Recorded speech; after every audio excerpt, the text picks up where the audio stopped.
Hey everyone, and welcome to the NintendoFuse Podcast. This is episode 266, recorded on Monday, February 27th, 2023. And tonight we're going to be talking all about Pokémon Presents that just happened earlier today. We're going to talk a lot about the other news that's been coming out and some rumors and different things like that that's been hitting all the Nintendo news world over the next over after the last couple of weeks. We're also going to be talking about the games we have been playing. But before we jump into any of that, we should probably introduce ourselves. My name is Steve, and I am not alone. I'm also joined by Barry. Hey, Barry, how's it going? Hey, Steve, always a pleasure. And of course, also joined by Greg. Hey, Greg. Hey, how's it going? I do have to say, right when you said like, "Oh, and by the way," or whatever, I thought you were like, "I'm not a time travel." I thought you were gonna end with so. We'll see. We'll see. It's a whole minute and a half that I've been doing pretty well, but I'm not. We'll see how just it goes. just have to for call the sure. shots already. That's right. That's right. Well, if this is your first time on the podcast, maybe you are tuning in live, which is awesome. We do record every other Monday, and we record that at 8:30 p.m. Eastern Time, 5:30 p.m. Pacific Time. We'd love to have you join in the live shows. We stream on both YouTube and Twitch, and so you can tune in either of those different places. If you are on YouTube, we'd encourage you to hit that subscribe button at the bell so you can be alerted every time we post new videos. And also, if you have not subscribed on a podcast platform, maybe you're listening after the fact. Number one, we encourage you to join us live. If you haven't ever joined us for a live show, we'd love to have you in the chat room. But if you've never subscribed on your favorite podcast platform, we encourage you to do that as well. Also, we are on social media. You can follow us on Twitter at NintendoFuse. And if you've never joined our Discord channel, our server, we would love for you to join that as well. It's a growing community of Nintendo gamers over there. We just love talking about games, talking about lots of other stuff as well. And so it's a great way to connect with us. Both of those links are going to be in our show notes in the YouTube description, and they were also on the video version. If you're watching that on YouTube or Twitch, you could see those links on the screen just a second ago as well. But yeah, we'd love to have you join us and just jump in the conversations. Like we said, we do have a live chat going during our live shows, so we'll refer to that throughout the night during our recording as well. And so, if you have any thoughts about what you've been playing, any of the news that we talk about, just toss that in the chat room, and we'd love to interact with you guys throughout the show. But let's jump into what we have been playing, and we're going to go to Barry first. Yeah, so not as big of a list as last time since it hasn't been 2 months. But I'm still playing Pokemon Unite every day. Did some Pokemon Scarlet a little bit. And I went back to Xenoblade 3. I wasn't sure if I was going to with the DLC pack, the third one that came out. But I went through and I did the new Hero Quest Masha. Had some really cool story elements there, and did a little bit of the challenge mode. Nothing crazy, but it's just good to get back into that game and see the new stuff.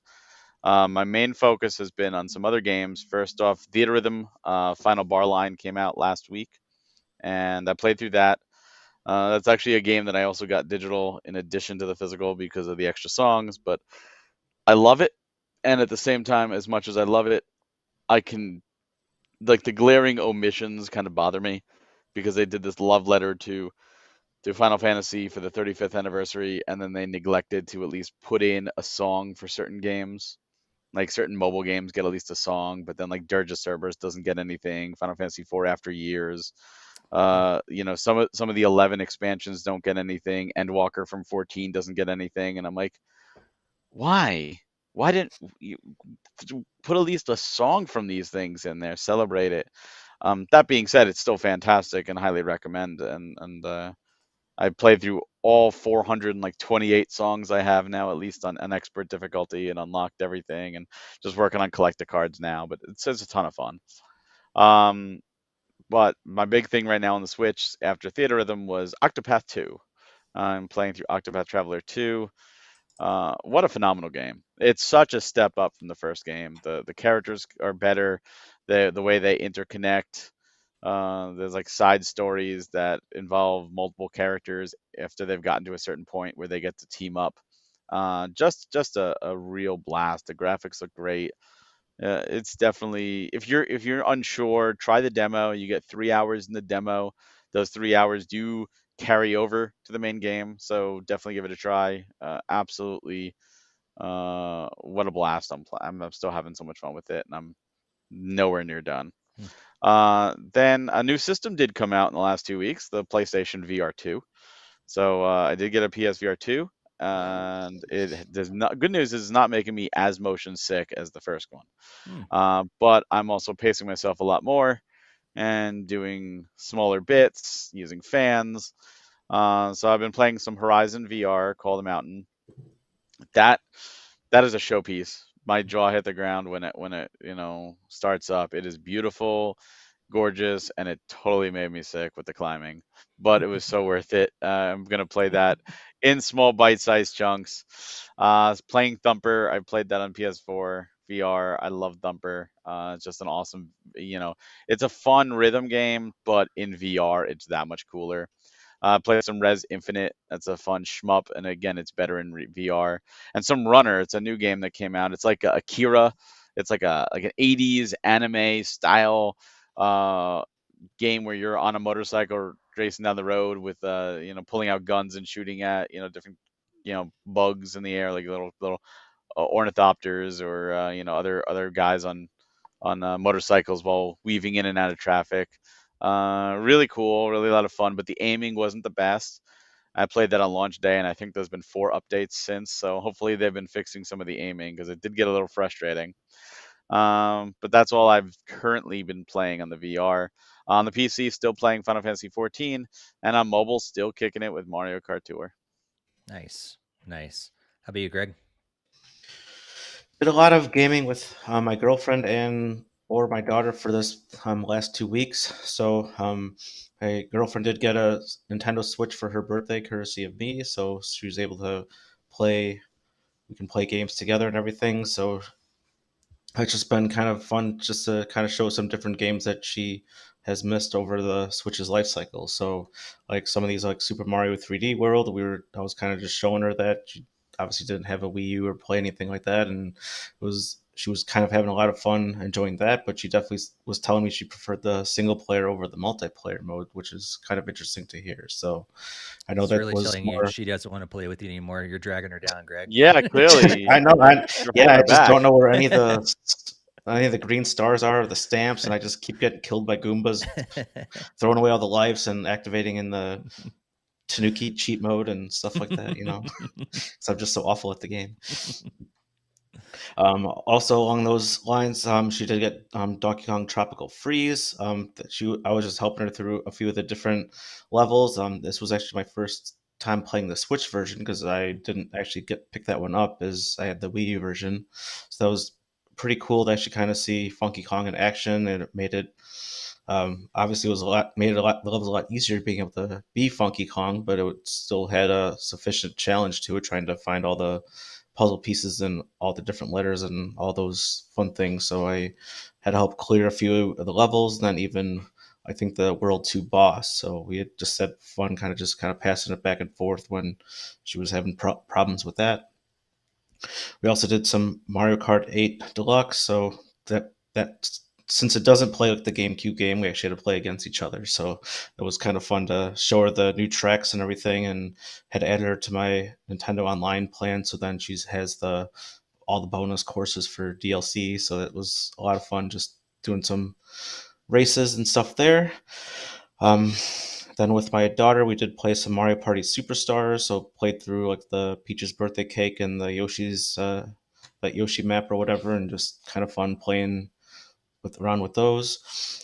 She was did some bargain shopping and found the Jackbox party game. So then she was having troubles trying to see how that actually works and plays out. So then when she was over here this last weekend, I put it to my Switch, and we finally got it figured out and realized it's more of a mobile game and not really a Switch game. So that was very interesting to hear after all Steve's raves reviews of Jackbox the Jackbox Jackbox party is games. great. It is, but yeah, yeah. Sorry about everybody who may be in Greg's shoes and didn't realize that's how the nature of the game goes. Really, the Switch or whatever console you're running it on is your board, basically for running the game, but you can interact with the game and control the game through your smartphone or a tablet. Yeah. Yeah.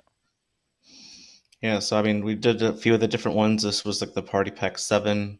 So I think there was like some prompts and stuff you had to kind of guess, like the other person's object, place, or thing or whatever. And then the prompts were completely ridiculous and you can't even really describe it. So I don't know how anyone can even solve that without actually like saying out loud like what it is. But that didn't seem to be the best design choice. Get 2. That's the best starting Oh, you one. like 2? I like I 3 love and 2. 4. I like 2. Yeah. So I don't know if we'll look into other ones of those, but it was just something just to try out and see what it's like after hearing your guys' like rave reviews and playing with a lot of people. And I think we kind of thought it'd probably fit better if there was like a bigger group of friends that Yes. could play Absolutely. regularly with. And Yes. I don't know when 6 to those. 8 people. Yeah, Yeah. I don't know Yeah. if we'll have too many of those situations, but I don't know. We'll figure it out from there. And then finally, I was loaded up Life is Strange #1 from that Arcadia Bay collection. So I was really talking up True Colors to her. She really likes adventure games and stuff. And then, but I was kind of saying that this has the adventure and then also a well endowed story. So then I was thought instead of just replaying True Colors, I could actually just do two birds with one stone and just I know like Life is Strange is basically the very similar style. Obviously, it has a few So different you started mechanics. with But 1 or before the storm? I think it's 1. I don't know. I just popped in the cartridge and select episode 1. So Do I'm you like play a as Max or as Chloe? max. Okay, so that's 1. Yeah. That's Yeah, I fine. don't. I did 1 first, but I didn't because yeah, but I wish I'd done before the storm, yeah. but it's fine. You could do it either way. Does Yeah. Before the Storm come on the disc too, or Yeah, Yeah. it's part of the Arcadia Bay It's collection. Yeah, it's a prequel, it's a but prequel. it's kind of like Star Wars. You can totally watch the original ones before you go back. Hmm. Yeah. okay, makes sense. Yeah, and that was kind of cool figuring out that, and kind of got thrown in with a time travel mechanic, and that's kind of makes things a little bit more interesting because Mm-hmm. you can get you can see all the potential answers like before actually moving on and then deciding like Mm-hmm. which decision you're actually going to be locking in for the playthrough. So I don't know how much I like that at this point, but it certainly seems pretty interesting that you can at least rewind and kind of see some different responses if you were to pick different answers. So Yeah. Yeah. It lengthens the game for sure too, because there's a lot of times where it's like, nope, let's rewind again. Oh no, let's rewind again. Just remember, every decision has consequences, just like in real life. yeah, that's what I've noticed. Like I was waiting for like an answer to not have a consequence, and I was like, well, what if I don't want to have consequences? So, Yeah. Yeah. so It'll have a lot more impact than True Colors did Oh for yeah, sure. Yeah. oh yeah. 1 has way more impact. yeah, so it's even kind of being difficult. Like, which consequence do I want to deal with is the trickier part. Yeah. Yeah. But It's always it's not what's the best choice. It's what's the consequence I want to get out of this. What's the lesser of evils? Yeah. well, yeah, because like even like the very first like area, like when you like leave the school and you're talking to the principal, I wasn't even sure like which one I wanted to end on. I saw both options and had selected both, but then even after watching both, I was like not even sure which one I want to go through with. Yep. And that's where I discovered like on my third time through, if you just try to leave without even talking to him to pick, he still stops you and makes you pick. So um, that part was kind of interesting to go through with seeing even that third potential option of just trying to avoid him completely. But Yep. Yep. Yeah. Cool. yeah, it was definitely fun seeing that. And then finally the last typical ones of Faye and Roblox stuff with my daughter Belle too. So Cool. that wraps up for the last 2 weeks. Nice. Let's go to the chat room, and it looks like Jakester says he's been playing a lot of Fire Emblem Warriors, Three Houses on second playthrough. Digimon Survive, also a second playthrough. Minecraft Dungeons, DLC, and Earthbound Beginnings. Oh, cool. Well, I have been playing Life is Strange 2, working through that, and Barry, surprise, surprise, I broke another game. Oh my God. Yeah, Uh-oh. I am not doing well with this whole thing. Yeah, so I was like playing through and everything. I'm in a hotel room where with a certain person that picks me up from a church, and yeah, I know exactly what I need to do. The option is not popping up. It like froze up when I picked up the tablet. Something happened, and now I can't pick up the note that I need to off the bed. So I shut it down. I possibly I'll be able to, it'll work next time I go back into it, hopefully, Oh because I can't progress until I yeah. pick up that note and get the phone number and everything. But yeah, I broke it again. So What we'll did you see. think of who picks you up? And like, Well, did you for a see that second, I coming? had to think of like, who is this? Because like you hear the name, and I'm like, have I met this person before? And I was like, and so I had to like think about it. I was like, I think it's this person, and then because I had several so much time between each Yeah, chapter, and so I was forgetting names. That's the reason why I wasn't able to put those things together. But but then once you did, yeah, it really didn't surprise me. I was like, at some point, this person has to come into the story, for sure. And it didn't really surprise me. I think the timing kind of did, and was like, well, that's interesting. Like, why now of all times? Like, how does this all work? But I figure it has something to do with a lot of the context that I just haven't gotten to yet. Um, but it's really hard to talk about this game and keep it that I ambiguous. know, I know. It's But yeah, it's fun. Other than me breaking the game, and Jakester says I'm not allowed to play Life is Strange anymore because I keep breaking games. At this rate, I've broke 2 indie games, and now Life is Strange. So we'll see. Um, and I will say this with a very loose term: played Oddballers. I booted it up, and I tried to find a game, but it didn't work. And so I ended up staring at the screen for a while, and then what I did experience of the game was the really, really bad menu experience. You try to back out of a game that you're searching for, it sends you into this completely different lobby screen thing where it's like a top down, and you're able to like pull plants out of pots and then throw them around. I had no idea what I was doing. I kept hitting the B button, and I couldn't go anywhere. You know how to get back? Apparently hit the plus button. I just started hitting buttons, and finally something worked. But then I had to completely back out of searching at that point. But it was weird because I hit the B button initially, and it said, "Do you want to back out of the search?" I said, "Yeah." And then it took me to the other screen, and I still wasn't backed out of the search for the lobby. So it was weird. So that was my experience with Oddballers. It wasn't I good. really feel that they wanted this to be the next Fall Guys, and they passed out codes to so many people to try to get people playing and talking about it. And I think that first week it was doing okay, but now no one's playing it, in which case you can't play it yourself. Yeah. Yeah.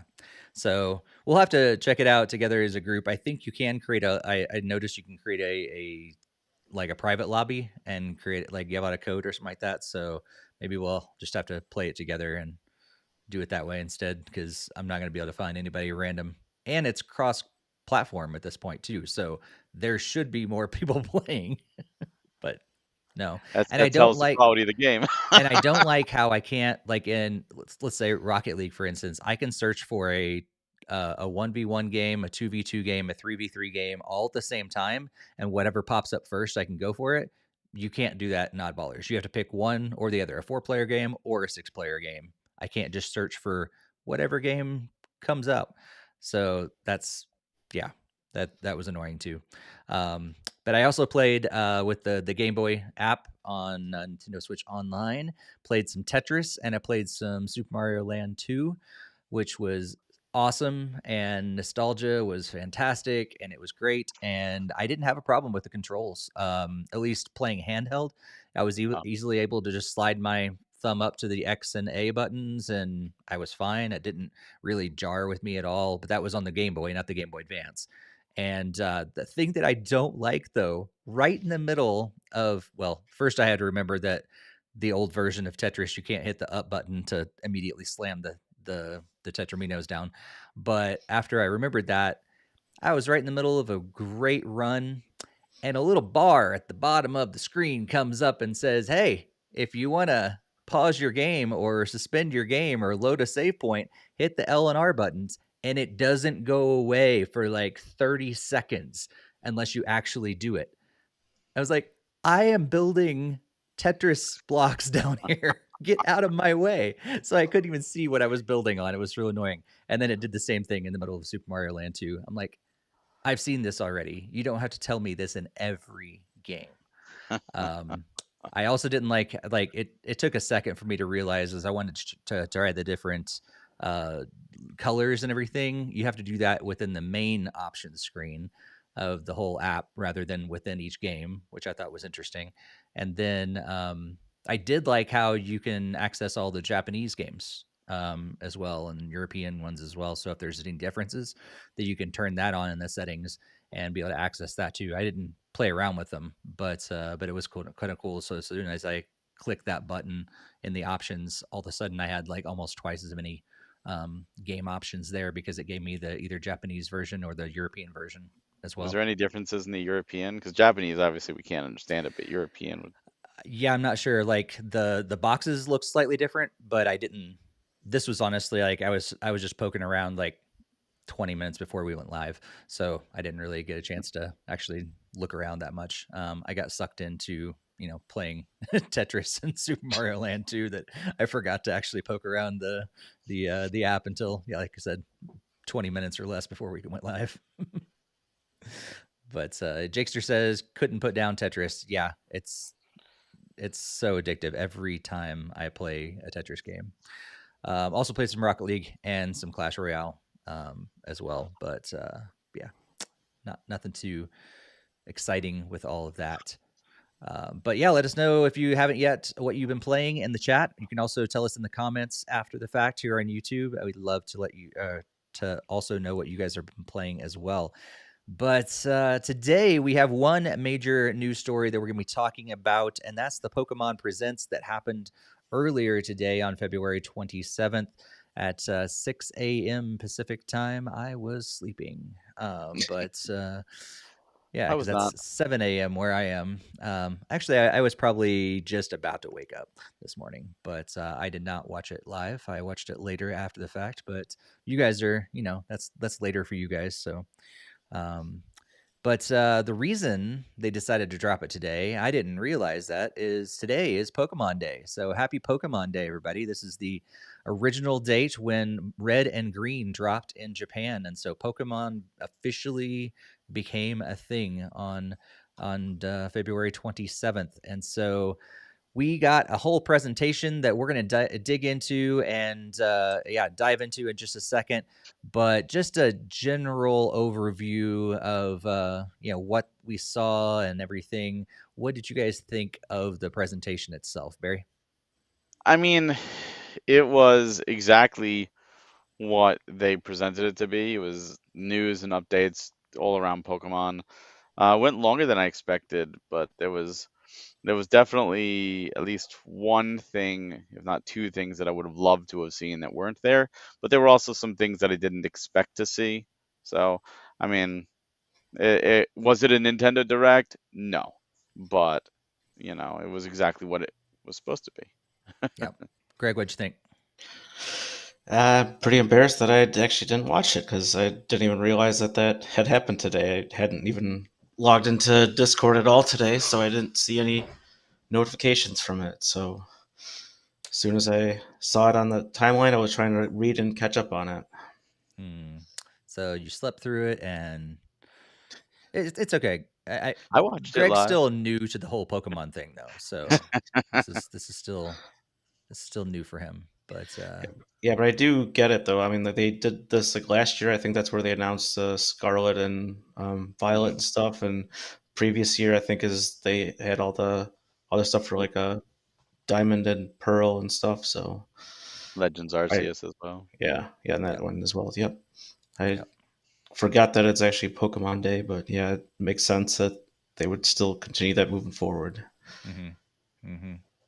Jakester said he was also asleep and has mixed emotions about this. There was some things that he did want to see compared to past events, and there was something about. I can't read tonight. This is going to be interesting. Going over these details. I felt mixed about this. There was something that I did want to see compared to last presents, and that does feel good. Okay, cool. I feel like I probably misread that or something, and it's not as impacting me as much as I think it was intended to. So we're gonna go on, and probably Jakester will correct anything that I misread in the chat. So please do, because I want to represent what you said, Will. But let's jump into the presentation itself. As for me, as we're getting there, I think some of it was really good. Some of it was it was okay. I think overall, I didn't come away thinking, "Oh my gosh, I can't believe what was shown off." But it was all okay. So what we did see is we're just gonna go through the press release that Pokemon posted on their website, and so this is not necessarily an order of what they actually showed off during the presentation. This is in their order from their press release. So we're going to jump into Pokemon Scarlet and Violet at the very beginning, and we will be getting um, a new pair of Paradox Pokemon that are going to be appearing in Terra raid battles, and also encounter Water and Dragon type Pokemon walking Wake. While those playing Violet will get new Grass and Psychic Pokemon Iron Leaves, and you can catch these Pokemon in Terra raid battles right now. And then also Pokemon Scarlet and Violet will also connect with Pokemon Go, allowing you to send postcards from the mobile game to the Switch titles. And these postcards, the location data will affect the pattern of Vivillon, something like that, that Oh, appear oh, yeah. in Scarlet and Violet. And these postcards also open up opportunities to catch roaming form Gimming Howl, something like that. Giving Ghoul. Gimming Hool. That Ghoul. makes a Ghoul. lot more sense. Gimming Hool. Gimming Ghoul. And yeah. In Pokemon Go, while Pokemon Home also, support for Scarlet and Violet is going to be added, or was added earlier this year. You're going to be able Oh. to bring, yes, Oh. yes, When it's added. yes, earlier this year, you're going to be able to add or bring roaming form Gimming Ghoul that you've caught into Go and your Paldean adventure. They miswrote that. It's not out yet. They meant I to say didn't think later so this year. either. Actually, yeah, It's I thought not it was out yet. later this year, and which is probably why I messed up as I was reading that. Because I was like, this That's doesn't their sound right, writing. but that's what it says. But that doesn't Yeah, sound right. that's not right. So yeah, so we have lots of different additions to Scarlet and Violet. I have not played Scarlet or Violet. In the end, I did decide after the different comments from different people and reviews and stuff like that, I did decide to hang back on this one. But what do you guys think about these additions? Is this a good move forward for Scarlet and Violet? Just with this stuff, we're gonna get into the DLC that they announced in just a second. So Barry, what do you think? Yeah, I think it's great that they're adding new Pokemon. Kind of would be nice if it wasn't just through raids, if they did like different events. But I'm happy to see that it's just new content, and the whole connection with Pokemon Go. That doesn't surprise me either. And I'm happy they're eventually adding home support. They usually wait so that you can't just instantly get over leveled like with your most powerful Pokemon. You gotta wait and deal with what's in the game first. And getting to catch Gimmighoul walking around for him is cool for the Pokedex sake. You can't actually catch them in Scarlet Violet, but it's new content, so at least it's new content. Not Cool. It's not enough to get people to jump to the game right now. I think if you're on the fence, I don't think this is going to push you over the edge. But if you're currently playing it, I think it's something to help keep you playing it. Gotcha. Craig, what'd you think?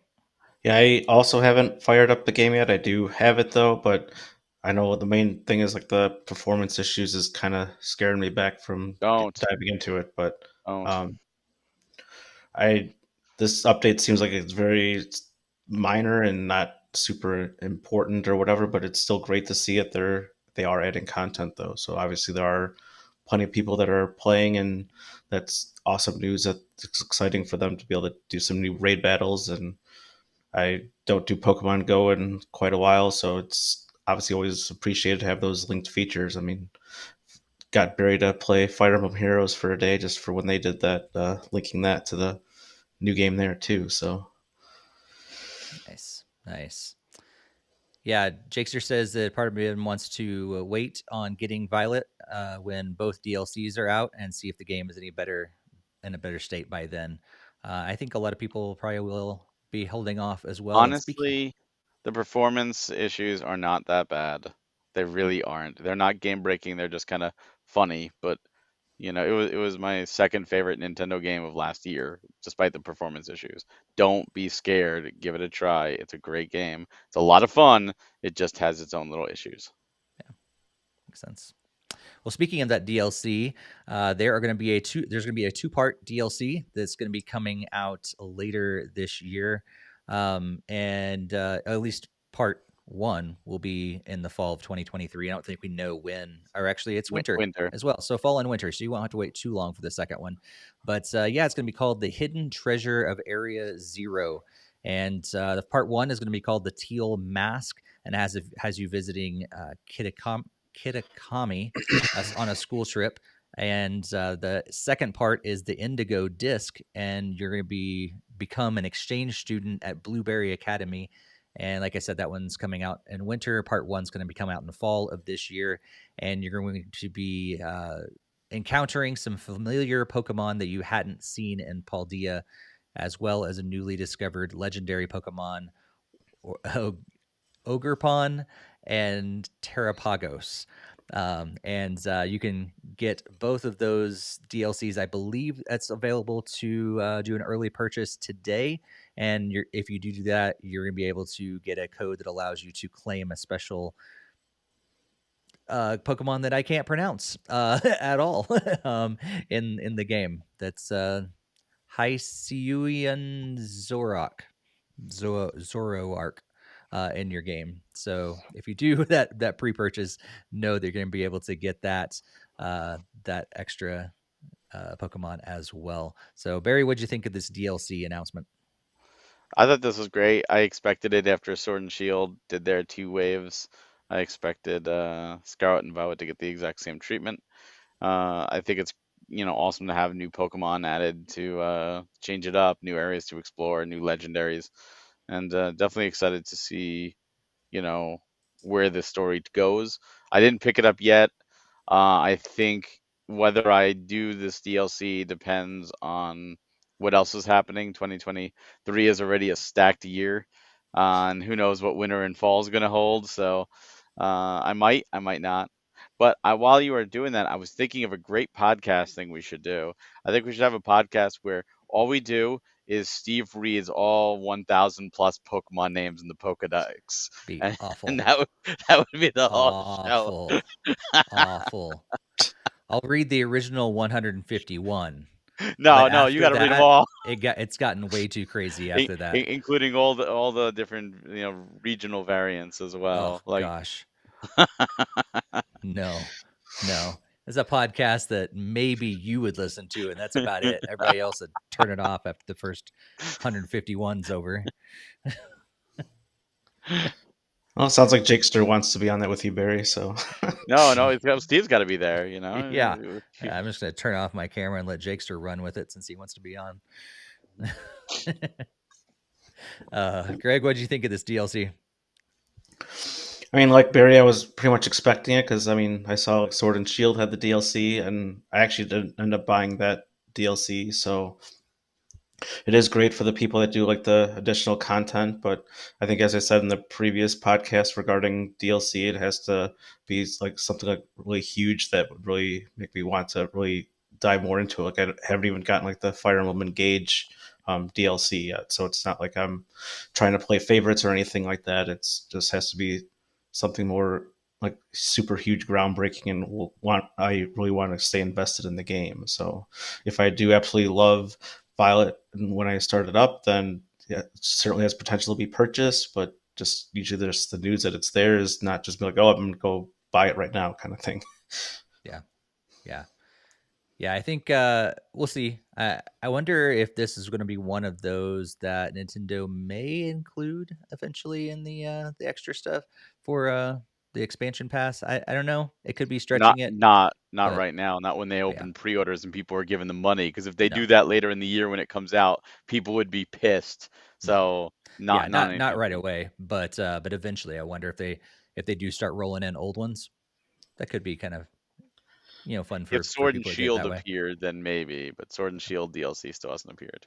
Yeah, yeah. Jakester says that he likes the this DLC seems more impressive than the Sword and Shield DLC. Um, so well, let's move on, and we got information on a game that at least I had forgotten about that was a thing, and that's Pokemon Sleep. So we finally are going to be getting Pokemon Sleep later this year, and it's coming to iOS and Android. And in this game, you're going to be working together with Professor Neroli and Snorlax to research the way Pokemon sleep, and to do so, all you need to do is get a good night's sleep. And so you'll put this, if you run it on your app on your phone, you'll just basically put your phone next to your bed when you sleep, and the game kind of plays for itself while you do that based on your sleep. It will Pokemon that also have a similar sleep pattern as you will be able to also get the points for sleeping well, I guess, as well. And they also announced a new accessory that you can use in the game. So instead of, if you want to put this accessory by your bed, you can do that instead of your smartphone. And that's the Pokemon Go Plus Plus, because Nintendo's amazing At naming. naming convention has rubbed off on the Pokemon Company. They have gotten way too close over the years, and now we have the Pokemon Go Plus Plus accessory. And yeah, so essentially, it's a looks like a little disc of a Pokeball, and it has a button, and similar to the Pokemon Go Plus accessory, but now it has the ability to operate within Pokemon Sleep, and eventually it's also going to be able to be used in Pokemon Go as well to catch Pokemon, throw all the different types of Pokeballs, and possibly more. And you can also set new alarm sounds. There's a Pikachu that's hidden inside, apparently, that also will sing you to sleep, which sounds cute and also incredibly annoying. But you can get Pokemon Sleep this summer, and the Pokemon Go Plus Plus is scheduled to release on July 14th, 2023. So, Barry, what'd you think about Pokemon Sleep and Pokemon Go Plus Plus? I mean, I think it's an interesting concept. I'm glad it's finally, talked about again. I don't know if I will actually do anything with it because I already analyze my own sleep patterns. I have a Fitbit, so that's already keeping track of my sleep patterns. But I think it's interesting. What I found funny was the trailer they used because they had people sleeping in like queen size beds by themselves, and they put the Go Plus Plus on the other side of the bed like it was their partner. Like I felt like they were gonna spoon with this device. Like I'm like, this is just tonal. Like, can you imagine like telling your wife or your husband like you need to sleep on the couch because this device is taking your spot in the bed? Like, it's just so weird. What a weird way to show it off. And Yeah. I've already seen people go like, "Oh, this is just another way the government's gonna get your sleep patterns and know about targeting you with ads." And I'm like, "Oh my God, the conspiracy nuts are already going crazy with Pokemon Sleep." But yeah, I mean it's interesting. I don't think it's taking any resources away from any games. I think it's probably a different team entirely that's working on this. Yeah. Yeah. I'm surprised they just didn't put a Snorlax in the bed with them instead. Yeah, they could They have. should That would have. have been a bit hog. Yeah. Yeah, I think my biggest question was like, what really is, like, what do they get out of this? Like, and not to be conspiracy theory kind of thing, but I'm just like, this isn't. I guess I mean it promotes good sleep, but I That's don't it. know. I guess It it just it's like seems the so Pokemon interesting. toothbrush app that you can Yeah, I get guess for so. like little kids. Yeah. It's to pretty much getting kids to go to sleep. And I'll be honest with you, I'll probably get it for our kid when he's gets older, simply because it's one of those things where it's like, please go to sleep. Please, for the love of God, go. Look, you want to catch Pokemon? Go to sleep. Oh, I gotta catch Pokemon. Yeah, that's what it is. That's what the real There you goal go. is, to help parents get their kids to sleep. Yeah. I think once you connect it with Pokemon Go and everything, now we're talking a part of the ecosystem. I guess it could be really interesting. But Greg, what did you think about Pokemon Sleep and Pokemon Go Plus Plus? Yeah, I definitely agree on that naming convention. They just missed the word "new" in that title Right. there. But yeah, that's another story, another topic for another day. But yeah, it's there. It does sound kind of intriguing how you can just do like different Pokemon like while you sleep. I mean, I already was diagnosed with like sleep apnea, so I have like a machine already. So I have no idea if that would interfere with this or also track the same data that's already getting tracked or whatever. But I mean, it might be something I try to just kind of look into. I mean, I think it would be kind of cool to just listen to Pikachu or something. And if they had other stuff like Eevee, then my daughter would be all over that. So she would absolutely want to just listen to the sounds of Eevee as she goes to sleep. But Yeah, I wonder if you can change it to different, like eventually. That would be smart. It would make sense if you can add different ones to it, but yeah, all it said was it comes with Pikachu. Comes Pikachu. Yeah. The thing yeah, that gets me about the naming though is that they have plus plus, but they use one fulling out spelled and the other Yeah. one an actual plus symbol. Like if it was like C plus plus or it was two actual pluses next to each other, I would be fine with it because that's fine. But the fact that it's plus written out and then a plus sign, it's just kind of like, why? That hurts. Yeah. Let's go to the real quick in the chat. Blake is here. Hey, Blake. It's Blake. If you guys have been new, or if you're new, you probably don't remember Blake. Blake was on our team for a long time, and he's might not have been around for a while, but he's in the chat room. So, Blake, thanks for joining us. Hope you're doing well. And says he's also got some more time to game here recently, which is awesome. Let's keep moving on, and we do find out a little bit more about Pokemon Go. Really, that the Pokemon Go Plus Plus accessory will be able to be used and automatically spin Pokestops, throw Pokeballs at Pokemon without having you pull out your Pokemon Go on your smartphone. And then you're getting access to special research leading to an encounter with Snorlax wearing a nightcap. That's exciting. And then and then there's going to be other additions that we'll be using the Pokemon Go Plus Plus accessory over time. And then we found out that there's going to be a partnership with Netflix, kicking off a brand new series called Pokemon Concierge that is going to be dropping at some point in the future. And this is an animated title that is in partnership with I think two different studios that are coming together, and I'm blanking on what they're called right now because they're not listed in the press release, which is really unfortunate. But yeah, they're going to be using stop motion as in its animation, so it's not going to be live action or traditional animation. This is going to be stop motion animation, and it tells a brand new story from within the world of Pokemon, where you're at the Pokemon Resort, and the series follows a character called Haru and this is the resort's concierge, and many Pokemon visit as guests. And that's, like I said, is going to be on Netflix, and we're going to find out more about it in the future. And at some point, it will release in the future. All it says is coming soon right now. So, Barry, excited about Pokemon Concierge? Actually, I am. I love stop and go motion. I love claymation, and I've always been a fan of the shows. So this is something that looks cute, and it looks like something like I'll definitely give a shot to. My wife and I will probably watch an episode or two, and if we like it, we'll continue, and if not, then that's it. But I'm always a fan of new shows and new ideas, and the Pokemon world is so vast. There's stories to tell in every corner, and you have to figure there's going to be Pokemon hotels. So I mean, why not? I mean, we had a hotel for dogs. It was a movie we had to do, back in the day. So why not a Pokemon one? So I say bring it on. Good point. Good point. Greg, what do you think?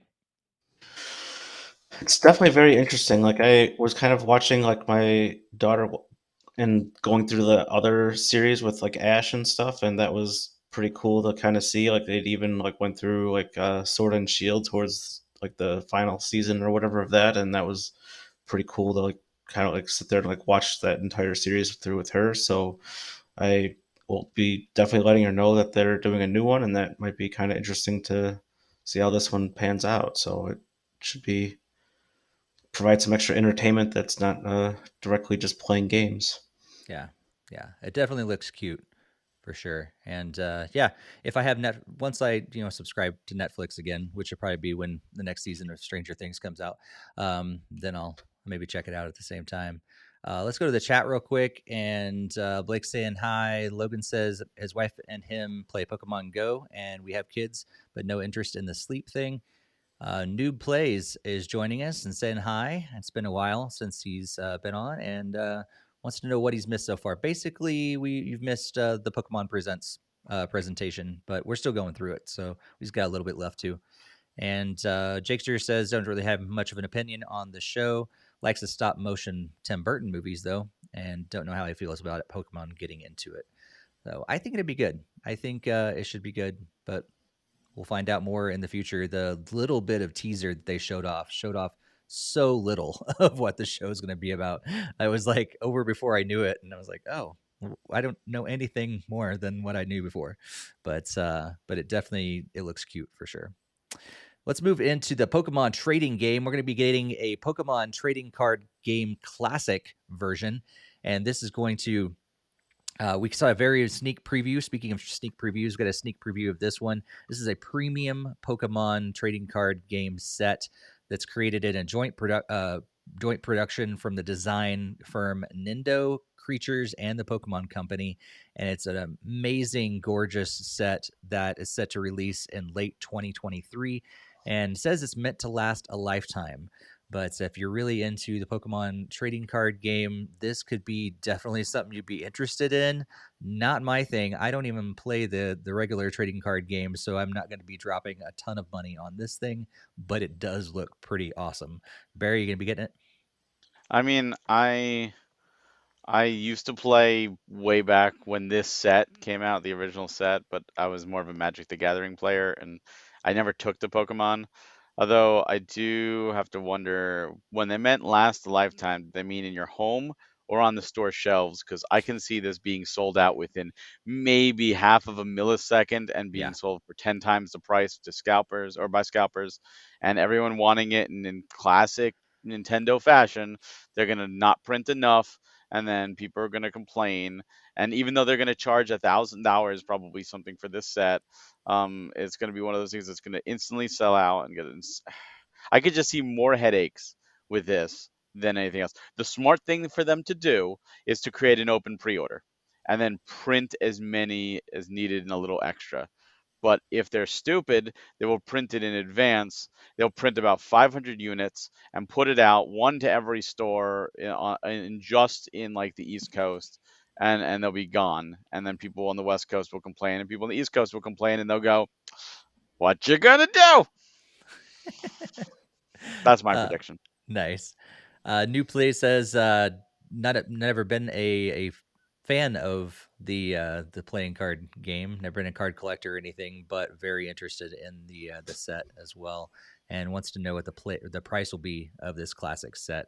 Yeah, I Yes. also think it's going to be really really expensive for sure.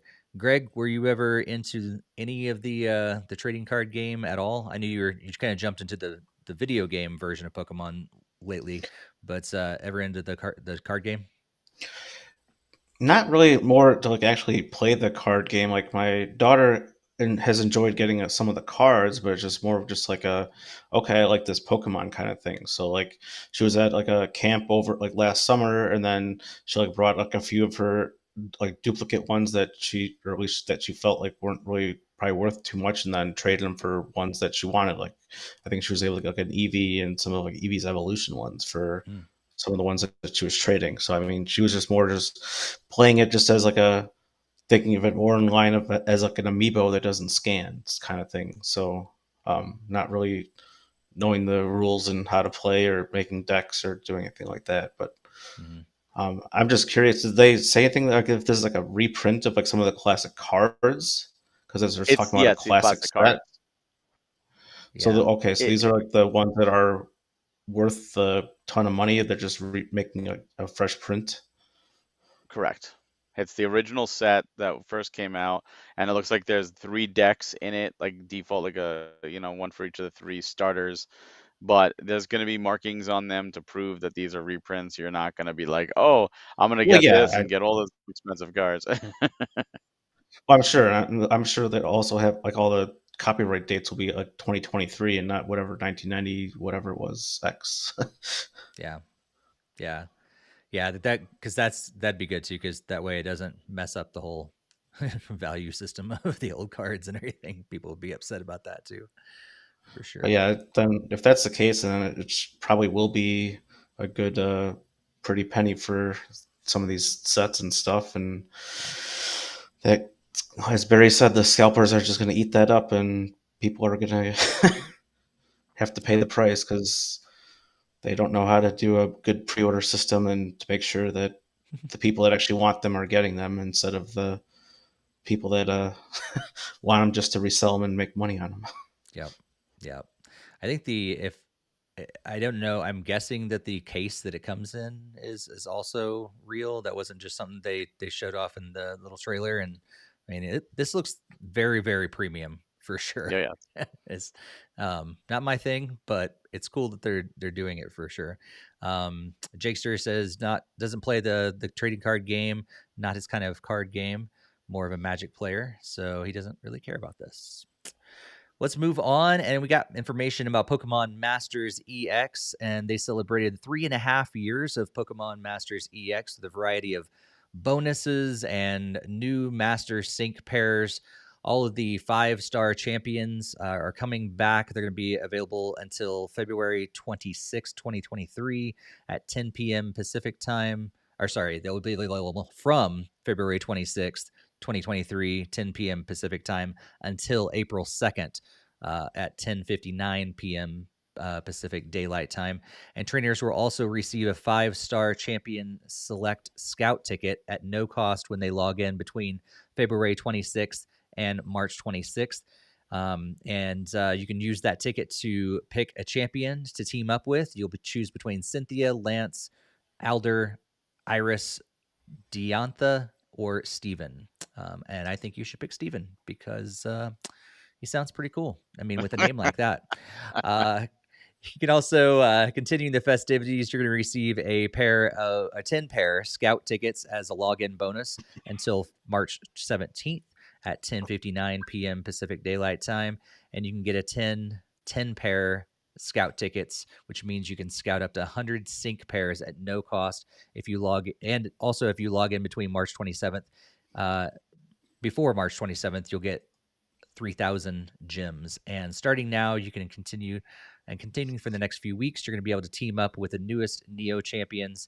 And you look for Hop, Zapdos, Bead, and Articuno, and Marnie and Moltres and their respective Master Fair Scouts. And finally, Leon and Charizard will return as Max with their Max moves unlocked. So, Barry, you a big fan of Pokemon Masters EX? I'm more confused by you talking about how you would read the first 151 and then you just screwed up 3 of the names from the 151. Hey, confidence. Confidence. That's the difference between the first 151 and the rest of them. Confidence. And you still screwed it up. But it's Arti okay. It's Uno? confidence.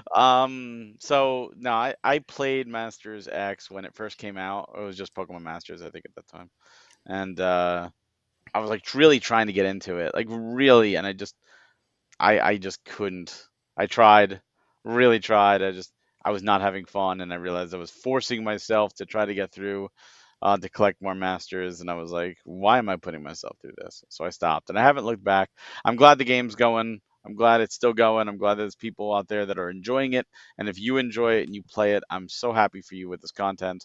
That's awesome. It's not for me, but that's okay. It's for you. Nice. Greg, how about you? Yeah, I haven't dove into this side of the Pokemon stuff, so I don't think I'll be joining that part anytime soon. It just sounds like it's the standard mobile game and having to do all the great, like, pissing away money for trying to get the things that you really want. And then, of course, then you get like the bad, whatever, like assets and flaws and all that other stuff that's very fun gambling about. So don't think that'll be my cup of tea to jump into. Yep. Same here. I never got into Pokemon Masters, but yeah, this is great for people that are. It's a lot of content and a lot of events and bonuses that you can dig into very, very soon. Let's move on to another game that is continuing to grow. Pokemon Unite, and they're entering their second year of Pokemon Unite. And you're going to get Zacian is joining the fray, and you get his Unite move, the Sovereign Sword, and the ability to charge its sword with Eos Energy and unleash a more powerful attack. And you can complete missions in Zacian's Wield event to receive rewards and obtain Zacian's Unite license. There's also a Boss Rush event that's happening right now, and there's a discoverable. You can discover a gift code for a special Pokemon Unite in-game item, and look forward to the Pokemon Unite Asia Championships League.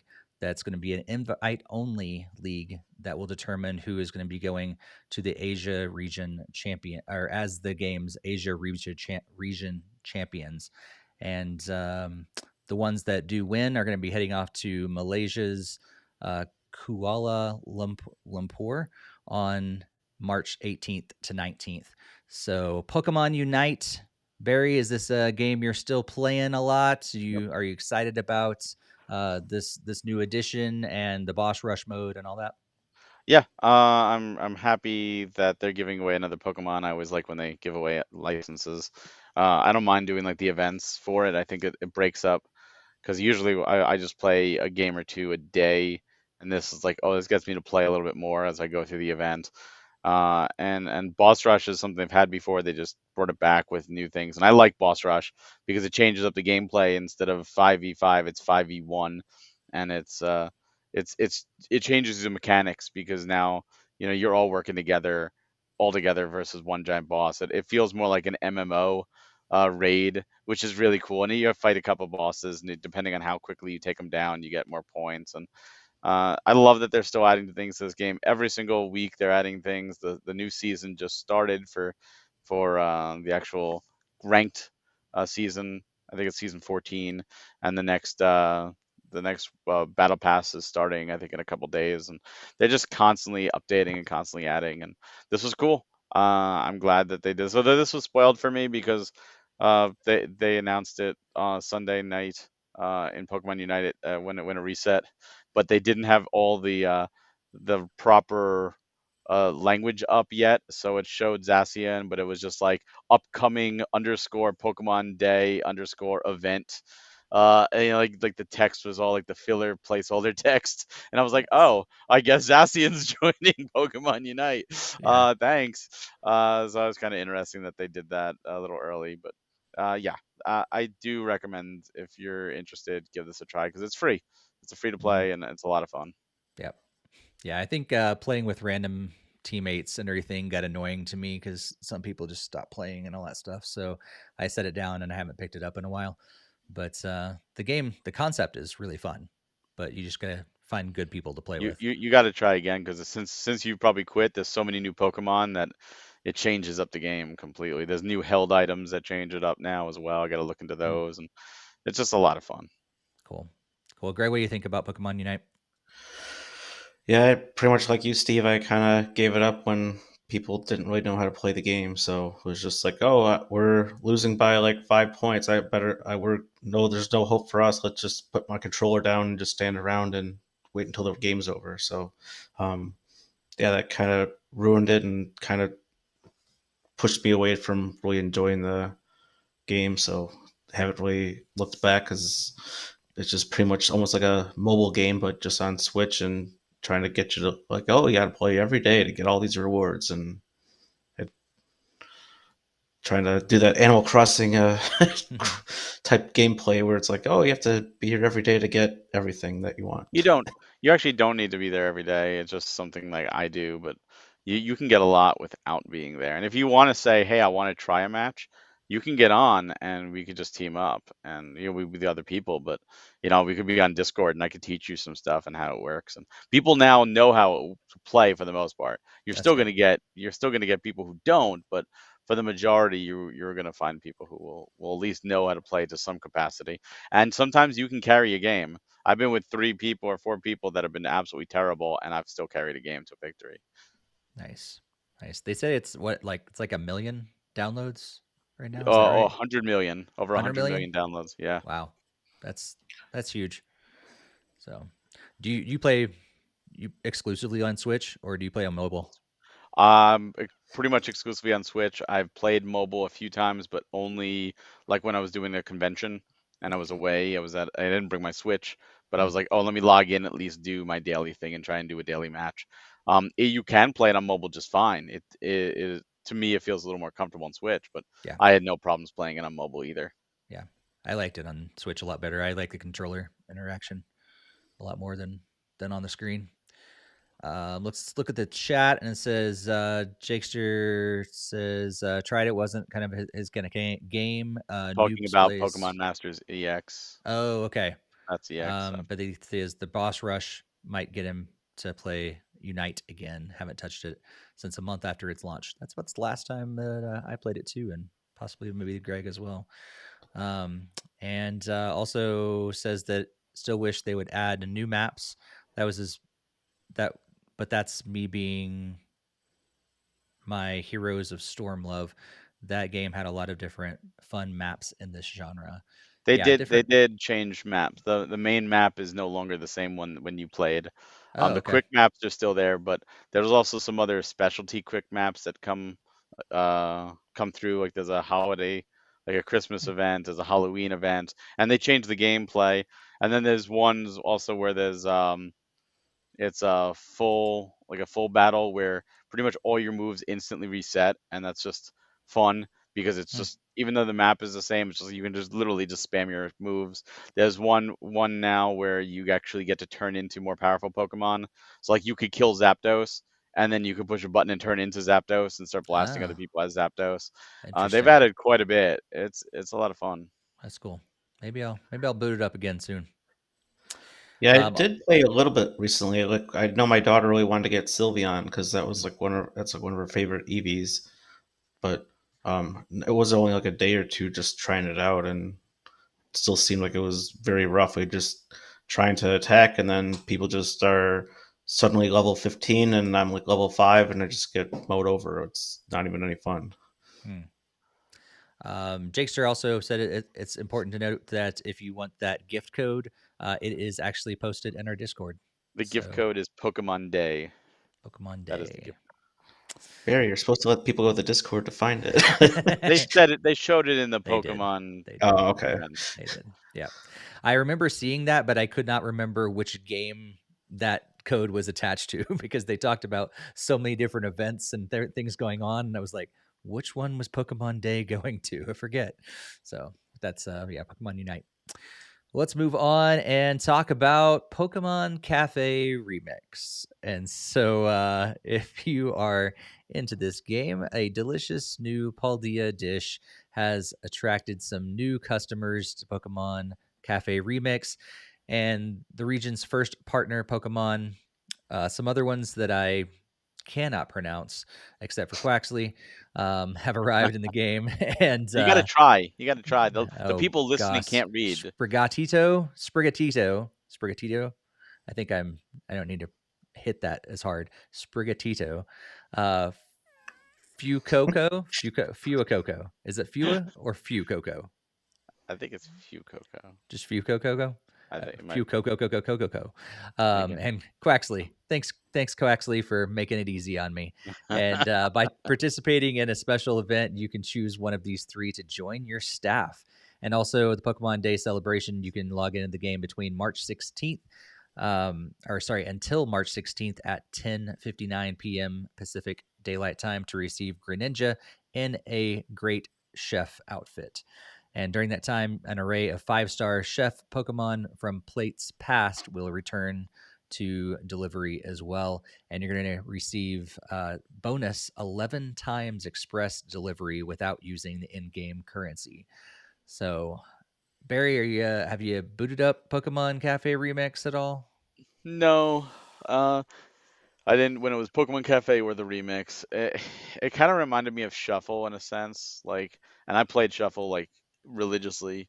I loved Shuffle, and it was just like I had to bring myself away from it. So I this just it felt like it could be something I could play, but I already have enough on my plate, so I didn't even bother. But again, I'm really happy for those that are playing this. Getting new content's always good, and I'm glad you're not forgotten about. Yep. Yep. Greg, have you booted this one up? No, I haven't. I just mostly had stuck with the trying to get more familiar with the mainline games, and that these spin-off ones are a little bit lower of a priority, Yep. Yeah. especially like the mobile-based ones, like Mm-hmm. so like this one and the Masters and such. Yep. Yeah, I kind of forgot about this game until they showed it off and the additions and everything. I was like, oh right, that's a game. I forgot about it. But yeah, like you, Barry, you were into it longer than I was, but Shuffle was definitely a game that I played a lot Oh of. yeah. And yeah, I played a lot more. What was it? Was it? You think a Trozy or Battle Trozy? No, I was thinking Picross? what yeah, but What? what platform was Shuffle on? It was Oh, on 3DS 3DS, right? Okay. and mobile. Yeah, 3DS. but I played it a ton on 3DS, Oh and then when yeah. it finally came to mobile, I was like, and that kind of ushered me out of it soon after that. Fun But fact about my 3DS, if I open up my 3DS because I have a screen protector, the very right side of it are little imprints and slashes from all the dragging because you always started on the right side in yep, shuffle. And by yep, playing it so much, that right side I've marked up and it's only on the screen protector. But I look at it now, I just open it up and I'm like, yep, there's my proof that I played shuffle a lot. nice. That's awesome. New Play says he's played Cafe Remix for like a month after it launched, and then got bored and never touched it again. And this update didn't interest him at all. Well, the final thing I think we have to talk about is the 2023 Pokemon World Championships, and it's finally going to be coming to Japan, which is pretty exciting since that's where Pokemon all originated. It's going to be held between August 11th to August 13th, 2023, in Yokohama, Japan, and the best Scarlet and Violet Pokemon. The trading card game, Pokemon Go, and Pokemon Unite players will all gather here to compete to find the best in the world. So, you guys going? You guys going to Japan to watch this game? It is also going to be streaming live. So, for those of you that cannot make it all the way to Japan to watch, you can also watch online. But yeah, I've never watched the Pokemon World Championships. But it is exciting. I love that it's still growing, and it's got to be so exciting to come to Japan for the first time. Barry, what do you think?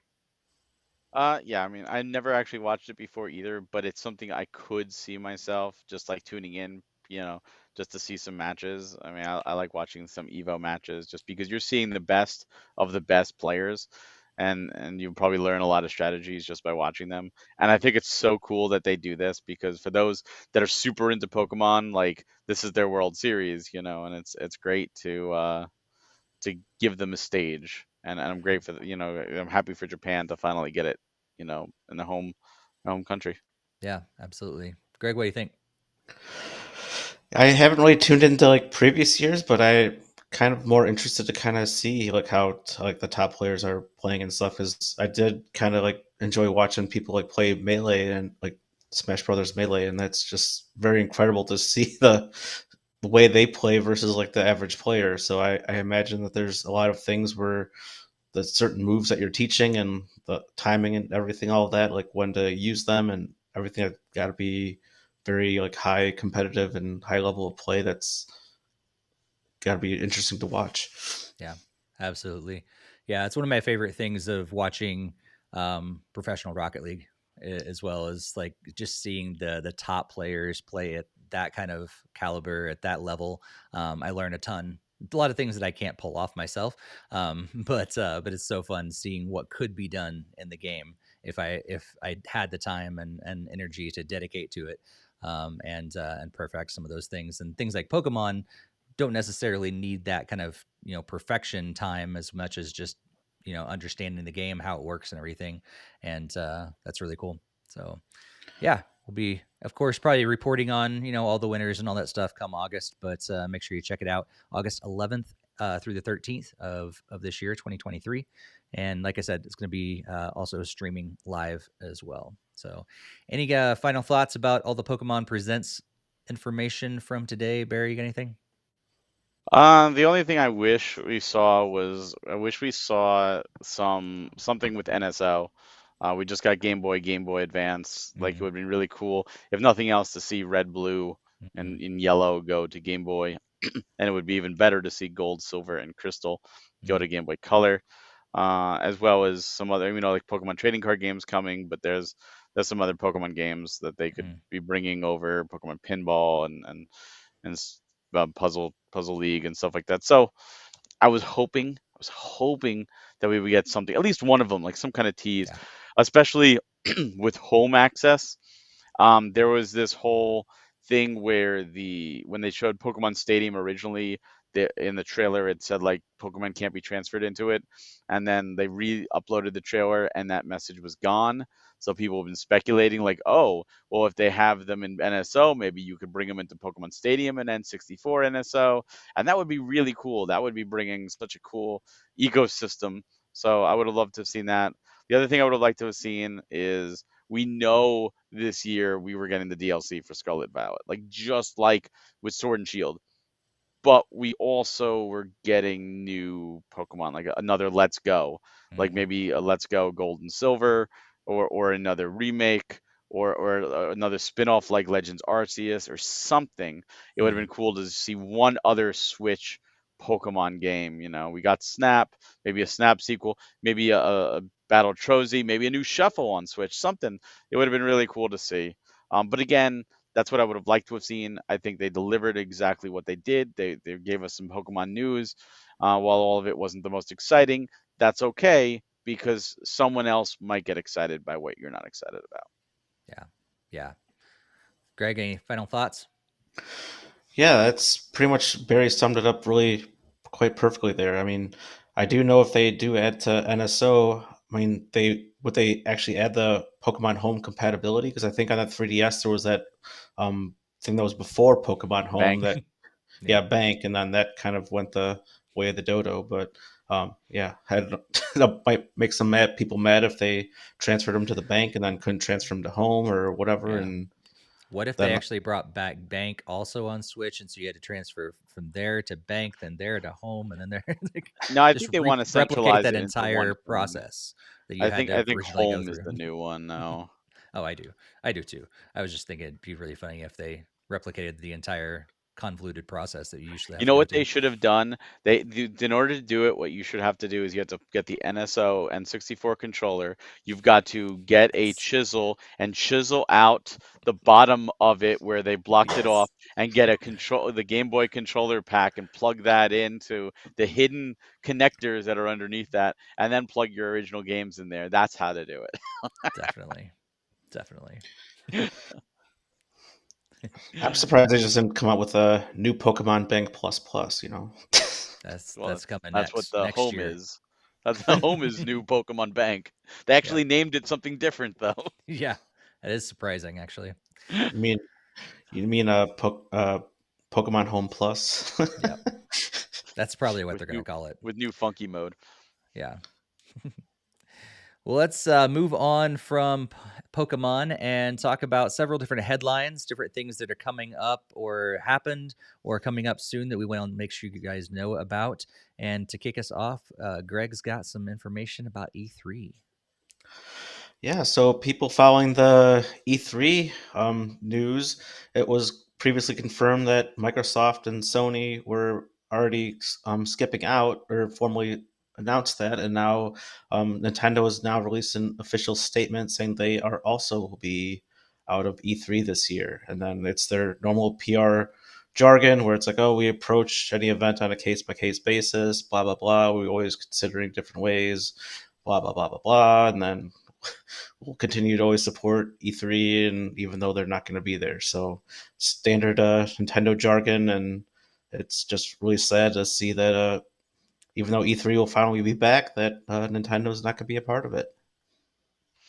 Well, speaking of people who are ditching E3, Brad Smith, who is president of Microsoft, vice chair and president of Microsoft, made a statement about this whole Activision acquisition. And they wanted to go on record to be clear and address any misinformation and misunderstandings because Sony's been fighting this whole thing. And Microsoft made a statement like, oh, we're going to bring Call of Duty to Nintendo, trying to win it over. And they have apparently now entered an agreement, they negotiated and signed a binding 10-year legal agreement to bring Call of Duty to Nintendo players the same day as Xbox with full features and content parity. So they could experience Call of Duty just as Xbox and PlayStation gamers enjoy it. And they're committed to providing long-term equal access to Call of Duty to other gaming platforms as well. So what happens after 10 years? We will never know, I guess. It depends on if this buyout goes through. And if it doesn't, this whole thing is meaningless. I'm sorry for wasting your time. Well, speaking of wasting time, firmware update for Nintendo Switch 16.00 is out, and that's a major firmware update in terms of numbers, but in terms of actually what we're seeing, well, your user nicknames that cannot be used will now be replaced with question mark, question mark, question mark, which can be updated from the profile settings. And then there's also some general system stability improvements to enhance the user's experience. And that is all that's included in version 16.0.0 that was released on February 20th. And on March 9th at 2 o'clock Pacific time, we will have a new Nintendo Direct. So if you want to see what's going to be happening, it will be a new the final trailer for the upcoming movie. They did note there will not be any actual game information shared with this final trailer. So make sure to set your calendars to that date and watch the trailer live when it launches. And if one direct on March 9th wasn't enough, how about two? Because Level 5 is actually doing their own type of direct. The Level 5 Vision 2023 presentation has been announced. It's happening on Thursday, March 9th at 20 Japanese Standard Time or 8 p.m. Japanese Standard Time. We will see things like Inazuma 11, Deca Police, Fantasy Life I, Megaton Musashi, and the new Professor Layton. So get ready. We've got a lot of cool stuff coming really soon on March 9th. Nice. And also, many of you probably know that the Legend of Zelda Tears of the Kingdom has a collector's edition. And in that collector's edition, there's been an awesome art book. Well, supposedly, this is a warning to everybody. Supposedly, that art book has been leaked and some different aspects of the game have been coming out. And so, we wanted to make sure that we warn you. We're not going to be digging into any of those leaks here on NintendoFuse Podcast or any of our Discord or anything like that. But more of a warning, just be careful out there if you don't want any leaks or anything spoiled for Tears of the Kingdom before it eventually launches. So be careful on the internet out there, guys. So what'd you think about any further information or thoughts about any of these news things, Barry? E3 saddens me. I've always looked forward to E3.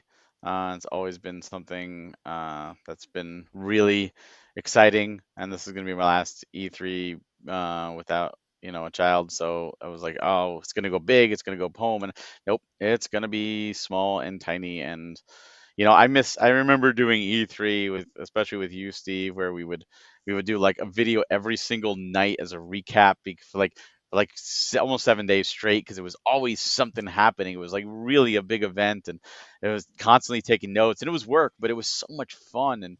And now it's like, yeah, and it's like, do we need it still? And to me personally, I still want it because it's nostalgia. I can't get rid of hold of nostalgia, but it does suck, especially for us as Nintendo fans, because we always look forward to that June Direct. Like that was a nice big thing, and last year we didn't get it, and now there's no guarantee that we're going to get anything in June at all, and that really saddens me. Which means Nintendo may not have much to show after Tears of the Kingdom. So I guess we'll have to wait and see. As for the Activision Xbox acquisition, I could take it or leave it. It's interesting that they're doing this, but I feel they're doing this just to kind of show, like, look, we're not going to be a monopoly. Don't listen to Sony. We're going to work with Nintendo even. So they got that in. The firmware doesn't interest me at all. The Mario movie direct, I'm actually not interested in. Like, Hmm. I don't even know if I'll watch it because I've seen enough. I'm already interested in the movie. Like, I'm gonna see it. So I don't think I need another trailer at this point. I'll probably wind up catching it because someone will share it and go, "Oh, okay," but I don't need it. Level 5 Vision, however, I do need. A lot of their games have always excited me with Level 5. I think they're very talented. They showed off a bunch at the last Nintendo Direct that all look fantastic, and I'm very excited to see what they're bringing to the table. And as for the Tears of the Kingdom art book, I'm not gonna look at it, and I don't want anybody to tell me any spoilers. So beware, just as you said, Steve, beware. Yeah. I'm going to chat real quick. A new play says, don't think Nintendo has any interest in bringing things like themes to Switch. Otherwise, they would have done so by now. And he's excited about the Mario movie because he's a big Mario fan. Blake says that he is too, but doesn't need to see another trailer. Basically, what Barry was saying. And super pumped for the level 5 stuff as well. They are back. Yes, for sure. Greg, what'd you think about all these things? I was very saddened to see that Nintendo's not going to do it like a traditional direct. I mean, I understand it's over a decade since they've had a formal show at the actual E3 event, but they've usually at least had a pretty much a big a presentation, like a digital event, like all until COVID, and then now it's finally the opportunity to be back and have like the first year back and everything, and then they're like, oh no, we're good, we're not going to do it this year. So Yeah. I thought that's very disheartening that they won't even have any sort of presence, and that just basically just means a shadow drop for like the next Paper Mario game and whatnot. So Mm-hmm. yeah. um, the Xbox thing is kind of great to see that the Call of Duty is finally coming to Switch. I know there's been a lot of people pretty much demanding why isn't Call of Duty actually on Nintendo platforms, and it's kind of great for people that really want to play those games. Like those Not don't yet, really though. do. That's Yeah, only if the buyout goes through. Activision doesn't Sure. have to agree to that. Microsoft made that agreement. but yeah, I mean, it could potentially be something or something awesome for people that do want to play it on Switch. Obviously, Mm-hmm. if it goes through, though. Um, Nintendo really needs to learn how to do firmware updates for major versions, and not just oh, we're just gonna change the characters of your inappropriate name and call it a major version. I don't know why they can't respect normal major versions and actually add something as Noobs was saying, actual themes. I mean, how long do we have to wait for those? How about Miiverse? Nintendo would bring that back. Yeah.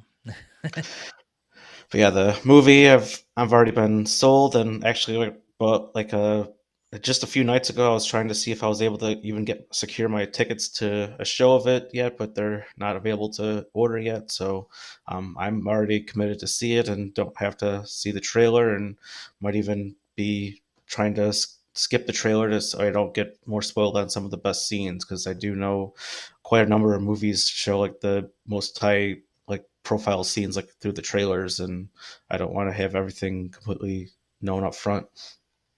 But yeah, the level 5 thing sounds good. It sounds like they'll finally be able to deep dive into some of the announcements from the Nintendo Direct, so that'll be good to see some expansion there. And then yeah, it really stinks that Nintendo sold their only copy of the edition, and now it's printed online for everyone to see and potentially spoil Tears of the Kingdom. So yes, please be safe and don't go looking for stuff if you don't want to find it. And if you start seeing the mention of it, just try to turn away if you're trying to avoid everything until the game comes out. Just Yep. careful out there. Absolutely. Yeah, I pretty much agree with all of you guys have said, so I won't dig into it anymore. Because yeah, everything you said, I totally agree with on all these.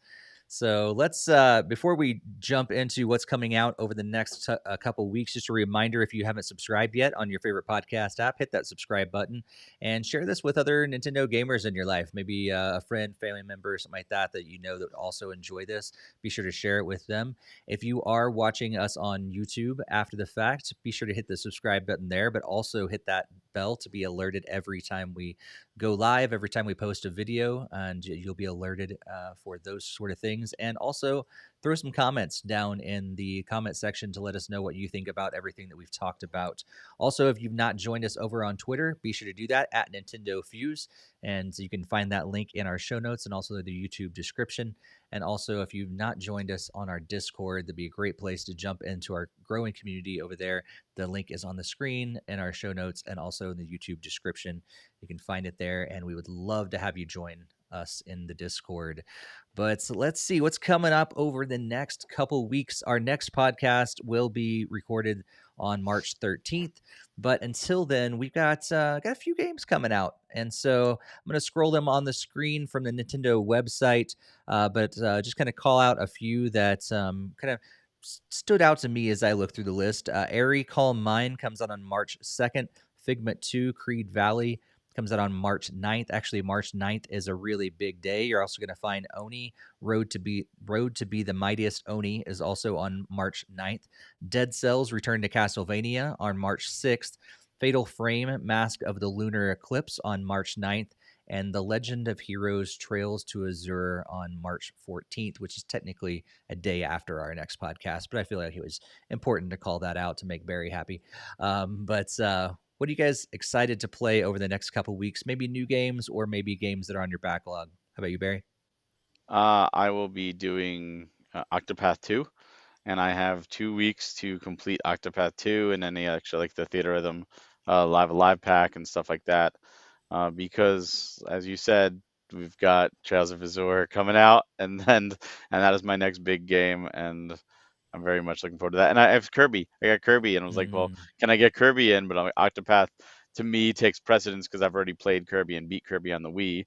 So I'm like, all right, I'm gonna do Octopath. And if I could finish Octopath in time, I'm gonna start Kirby. But once Trails comes, like that's it. Like that's gonna take up my my game. Nice. How about you, Greg? Yeah, it's probably definitely gonna be more previous games. I still had wanted to try to get the Return to Dreamland in addition to Octopath Traveler 2. I haven't picked up either of those yet, even though those just came out over the last few days. So it will definitely be trying to make more progress into the previous games. I really want to get back into Fire Emblem Engage, really want to dive back into do some more Life is Strange now that I have it started. As Barry will infinitely remind me, I still have Xenoblade 3 to also boot back up to. So there's definitely plenty of games for me to play. Not enough time. Nice. And you also got notes plus stickers. I saw that one coming through. That's really important too. I have no idea what would be in that game. Just write notes and Notes and stick on stickers. stickers. I guess it's like a $15 game. It's kind of crazy. Yeah, I'm not going to be picking up anything new, I don't think, over the next couple of weeks. I'm going to be hoping to finish up Life is Strange 2.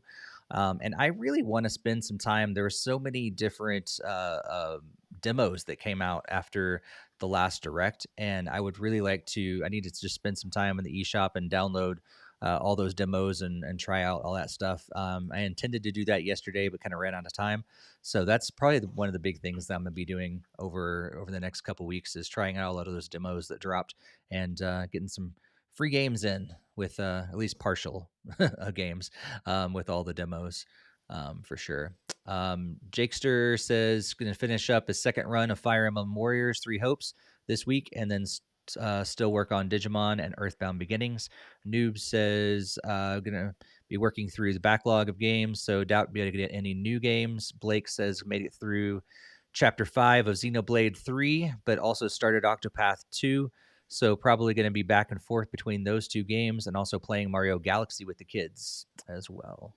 So yeah, that's what's coming out over the next couple weeks, what we're going to be playing. We'd love to know what you would be playing as well. So if you haven't let us know in the live chat, let us know in the comments as well, or let us know in the in our Discord or on social media as well. We'd love to hear what you're playing, what you're doing, what you're going through, all those sort of things. Our next episode is going to be on March 13th. We're going to be recording it on Twitch and YouTube, so be sure to join us in the live chat. Until then, though, Barry, what you going to be up to over the next couple weeks? Anything exciting? Well, in addition to gaming and stuff and life, I got we have 2 new puppies coming on Saturday, so that's super exciting for us because it's Nice. finally getting dogs back after we lost ours, and definitely looking forward to that. I've been counting the days, and then of course over a premium edition, we just had our State of Premium, which was a ton of fun to put together and a blast. And we announced our first 3 PlayStation titles. We actually announced our first 4, but the first 3 are going up for pre-order. In fact, first one, Phoenotopia Awakening, we're bringing a PlayStation, went up today. So that's available right now. We have Rack and Ruin in 2 weeks on PlayStation, and then Music Racer Ultimate in 2 weeks after that. And we also announced Bot Gaiden as well, one of our first Series 2 PlayStation titles. So we're really excited to finally bring it to PlayStation. And we have big news coming for Switch gamers really soon with our 6th series of titles. Ooh, that's exciting. Exciting. Greg, what are you going to be up to over the next couple weeks? Well, I finally decided to get a new capture card, so that came, I think, earlier this week. So I'll probably hopefully have some chance to finally play around with it and hopefully get some extra like Switch videos and stuff up on like our YouTube potentially if everything goes pretty smoothly. So that's Cool. kind of exciting to be able to jump back into that after it's been a while since the Wii U. Mm-hmm. That's cool. Yeah. So yet another reason why you should stay tuned to our YouTube channel and make sure you subscribe. Yeah, I think the next couple weeks is gonna be a little bit of downtime. My sister's getting married in a few weeks, so I'll be kind Congrats. of getting ready for all of that. But that's really the big thing that's going to happen after the next podcast. But that's like the biggest thing, I guess, going on in my life. So hoping to get some time with some games, enjoy some downtime currently, and yeah, just kind of chilling, cruising through life, and nothing too exciting to announce or talk about right now. But yeah, we're so grateful that you guys have been here for episode 266. We're gonna be back, like I said, on March 13th with our next one. So subscribe on all the different platforms. Share this with other Nintendo gamers in your life. Join us on social media. Join us in the Discord, and yeah, we'll see you on the next episode. Until then, happy gaming, everybody.